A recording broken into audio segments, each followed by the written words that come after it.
Moving on, we have another fireside chat on a very interesting topic, platformization, I beg your pardon, and how it is catering to customer needs.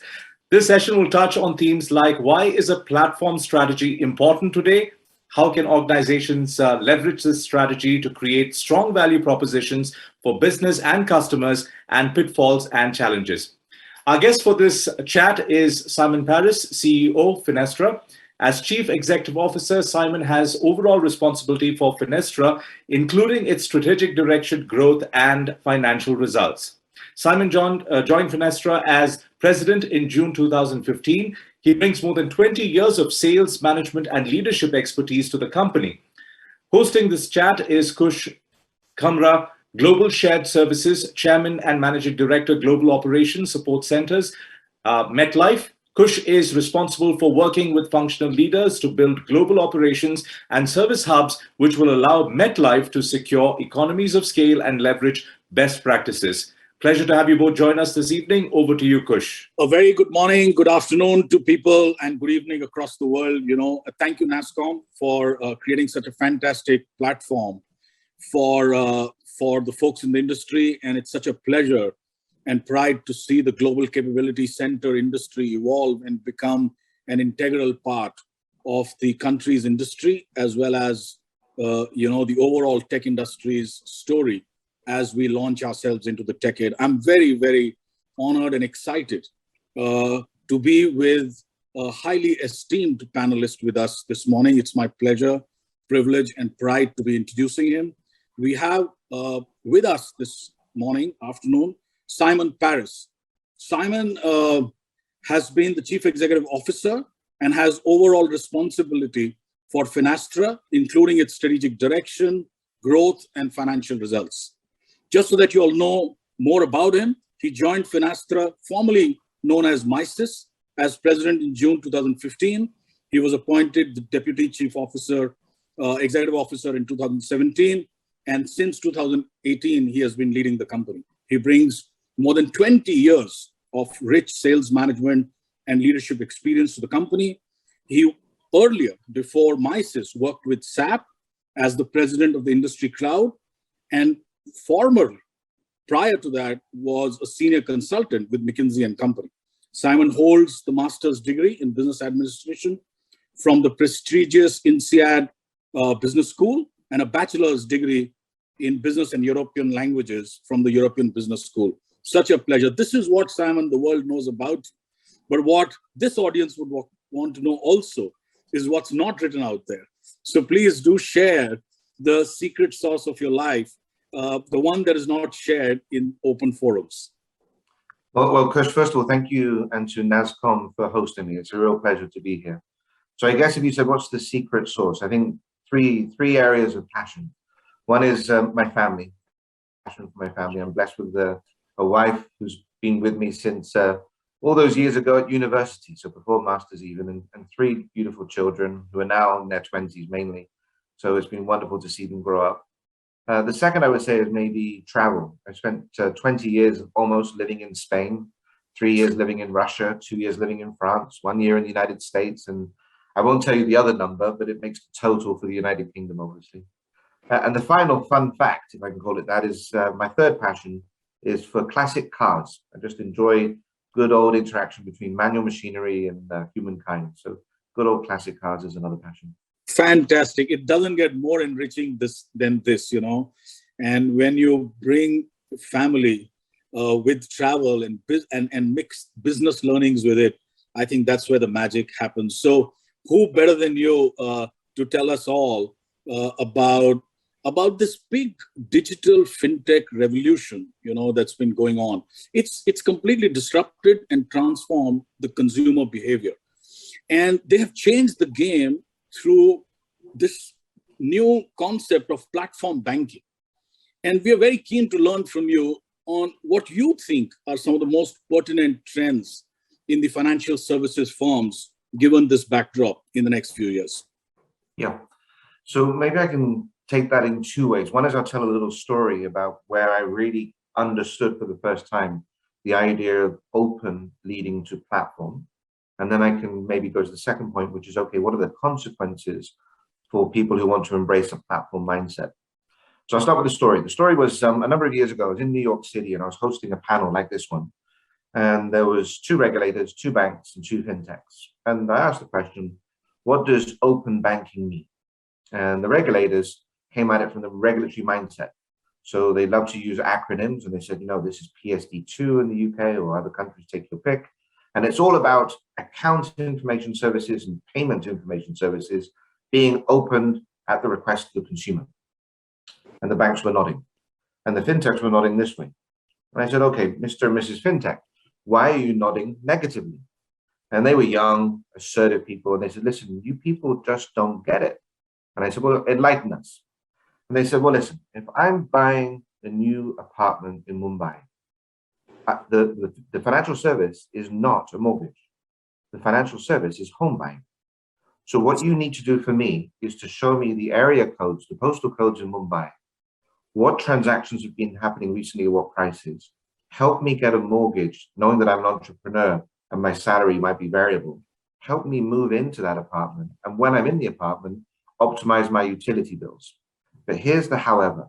However, none of those services necessarily came from your bank.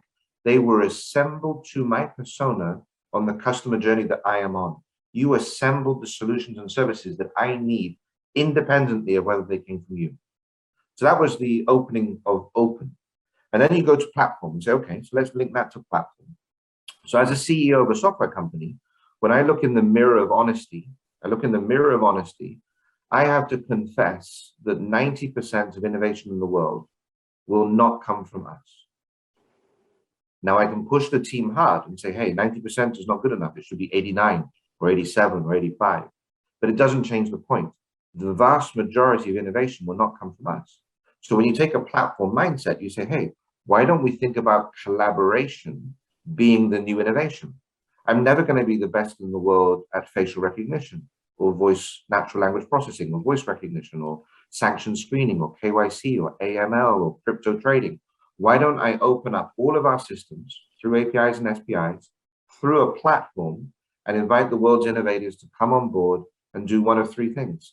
They can either create their capabilities, they can deploy their capabilities, and they can monetize their capabilities. And that's a platform mindset. It begins with the idea of being open, putting the customer journey at the center of the decision-making and deploying to them the services they need, independent of whether they come from you or not. If they don't come from you, then you need the ability to assemble it from all of the fintechs that are out there in the world.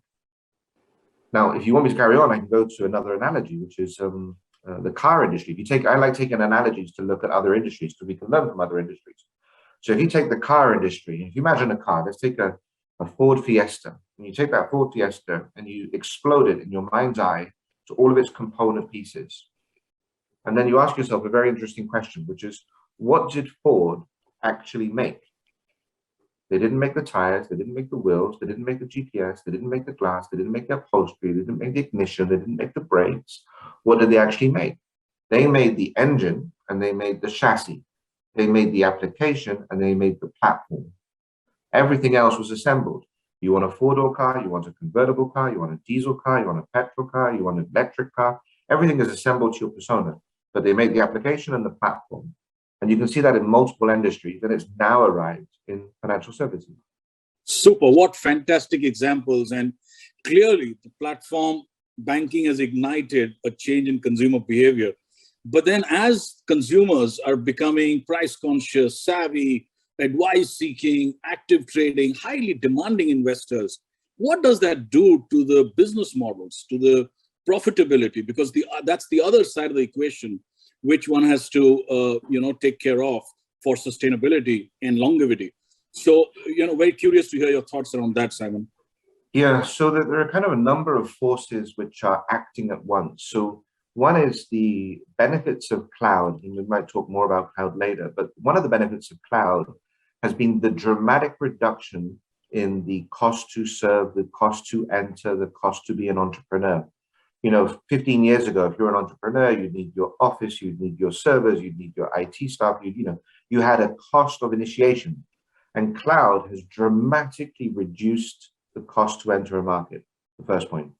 Secondly, digitally cloud native software, SaaS software, allows you to innovate on a single version, a single code line that's globally deployed at high speed. You haven't got to go on-premise to update software. You're doing it at a central point. So very low cost to serve, very high innovation cycles. Now, your question was about price or profitability. So customers, I think, are willing to exchange profit for value. So price can be considered in the concept of value. So commodity transactions will tend towards a marginal cost of zero, which means if you're going to make money, you need to consider scale. Now, India is a remarkable economy. And if you look at the transformation with the India stack, you look at some of the digital payments, the UPI, for example, you're able to get to digital scale incredibly quickly at a very low marginal cost. And that's a great opportunity for scale-based profitability. So I'm super excited about that. I think it allows waves of entrepreneurs to deliver value and capture a fair share of value. It's very competitive and customers will keep us honest. They will keep us honest in our pricing. But if you give the delightful service and you focus on value, I think it can be a profitable area to be in. You know, it's no wonder the world is changing, and a large part of it is being driven by these fintechs. You know, if they're driving through value, through innovation, the business model is working. That's why so much shareholder money is coming in, and consumers are clearly changing in terms of convenience and demanding differently. And that's how the world changes, and that's how the world becomes a better place. It's interesting you spoke about the cloud and how cloud computing is a great enabler, and you've had several years of your work experience in that industry. Just curious to know, what's the level of cloud adoption and what does it bring with it? You know, unfortunately, there's the yin and the yang. You get the good, but some of the bad also comes with it. Just curious to know, you know, what are the flip sides and where do you see cloud computing going? Yeah. You know, you said something very interesting just before that, Kush, and if you don't mind, I'll pick up on it, which was in our language, you meant about banking and, you know, 20 years ago, you would go to the bank. Today, banking comes to you. And the language we use is, and it's not my language, it comes from a gentleman called Paolo Cironi, who wrote a very good book on platformification. And the language he uses is the move towards conscious and contextual banking. So the ability to pay contextually, but you don't actually know who made the payment or how the payment was transacted. Or conscious banking, where you know you're taking insurance or a product from a certain brand, but they came to you on the customer journey that you were on. And that's one of the areas where cloud is so critical, because you need that pervasive scale, you need that pervasive reach, and you need to be able to do it at a price point that is profitable and meaningful for both parties. So you said, okay, cloud, let's talk about the balanced scorecard of cloud. So on the positive side of the ledger, you have this reduced cost, you have this global reach, you have the innovation flywheel, you have the benefit that the major cloud providers will typically be able to spend far more on security and risk than I can ever spend.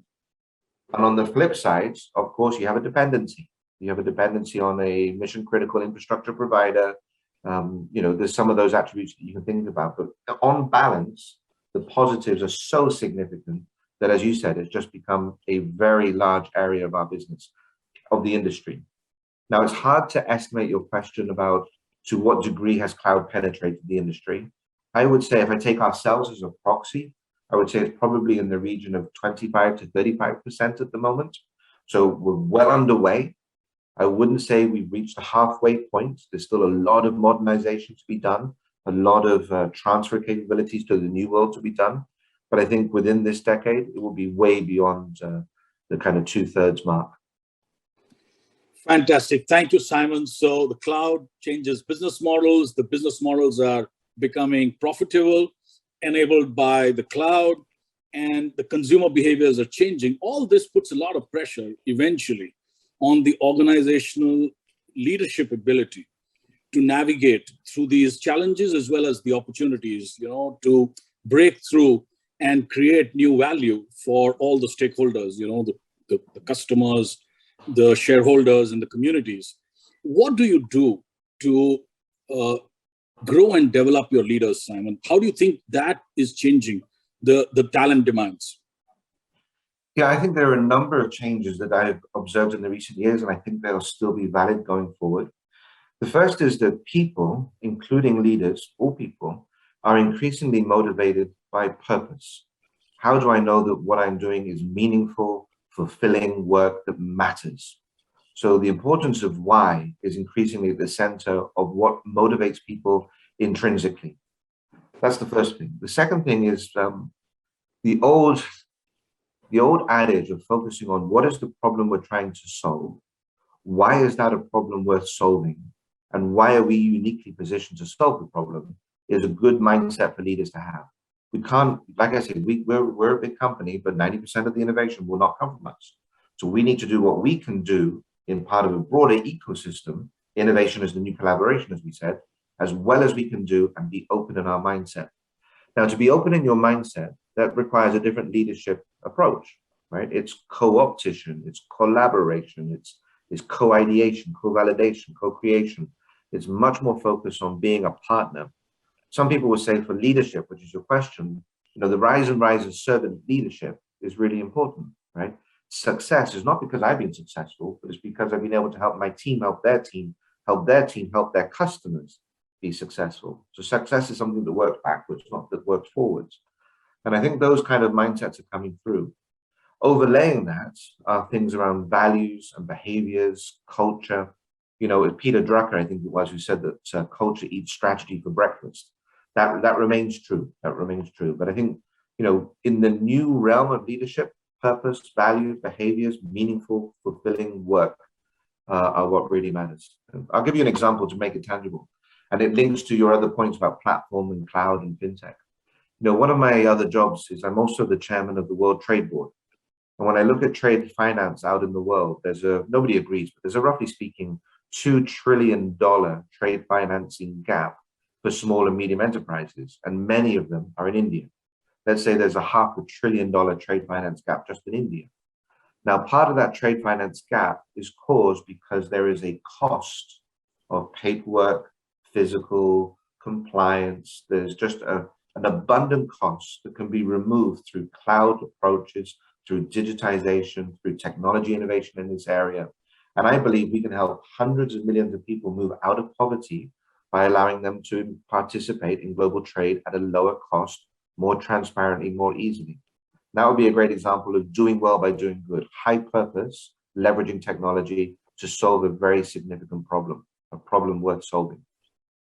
Fantastic. I love the way you brought in the higher purpose, not only for the reason to do business, but also for the reason to be doing your job and reason to be a leader, and then weaving it into some foundational truths around culture and then discovery as a leader as to not just the why, but how do I play a significant role to make this world a better place, and which is driven even from a higher purpose. So this is absolutely fantastic. Just as a wrap up, Simon, at the end of the day, we kicked off with platform. Where do you think this is going? How far will this go? How far will this be accepted? There have been many concepts, which have come in with a big bang. And then, you feel they're going to change the entire world. And then somewhere there is a balance, between the forces that have existed before and the new change and innovation that drives, human behavior. How far do you think this platform is going to go? How far will it disrupt things? And where do you think is the healthiest balance? Yes, I think the healthiest balance, starting with that and then working backwards. I think the healthiest balance is to put the power where it belongs, which is in the hands of the consumer. That's where it belongs. Full information, full transparency, full flexibility, all enabled through a platform mindset. If you said, where do I think it's going to go? You can take, I like analogs. So if you take the analog of subscription television, you take a Netflix or many of their Apple TV, take any Amazon Prime, take any combination you like. You've seen what we describe in financial services as the great unbundling, now leading to the great rebundling. So all of these components that comprise a service, like the customer journey of home buying, where should I buy? What are the transactions? What can I afford? Do I take insurance? How do I move in? Utilities. All of those components have been dramatically unbundled. They've been unbundled into their component pieces through a platform mindset. Now people will start rebundling them into whether you call them super apps or high value propositions that make sense. Now you've seen that, for example, all of the the television franchises were unbundled into 30-minute series, right, into Netflix and Amazon Prime, and now they're being rebundled into service offerings where you can just consume from any platform, and you pay a base fee, and then you pay per per component. So the world is moving to a commercial model that I would describe as adoption based. If I consume it, I pay for it. If I don't consume it, I don't pay for it. And I think it's going to go all the way, and it's going to put the power in the hands of the consumer. Fantastic, Simon. I mean, I feel enriched with this conversation. I mean, I'm going back richer than where I stood before this conversation, and I'm sure people who are listening to you feel the same way. Thank you for being in the cutting edge from the innovation perspective and change perspective. People and businesses like yours and some of the examples that you gave were just absolutely fantastic, and they resonate, with real life and real experiences. So thank you again. Thank you for your time. Thank you for being with us, and thank you for being so generous with sharing your perspectives and learnings. It does trigger a lot in our minds and hearts, and I'm sure you're leaving us and the audience more specifically ignited. So thank you, Simon, and all the very best. My pleasure, Kush and KSV. If I can leave you with a final thought. You mentioned at the very beginning, Kush, the importance and the rise of the global capability centers in India. And I think that's something, as you move into this next phase, which is global collaboration, is something that I would encourage you all to celebrate. It's extraordinary to see the progress and the significance of what's being achieved in India and the results of NASSCOM as an association. So I tip my hat to you and to KSV. Go well and be safe. Thank you. Thank you. Thank you again, Simon. All the best. My pleasure. All the best. Well, thank you, Kush, and thank you, Simon, for that very informative session.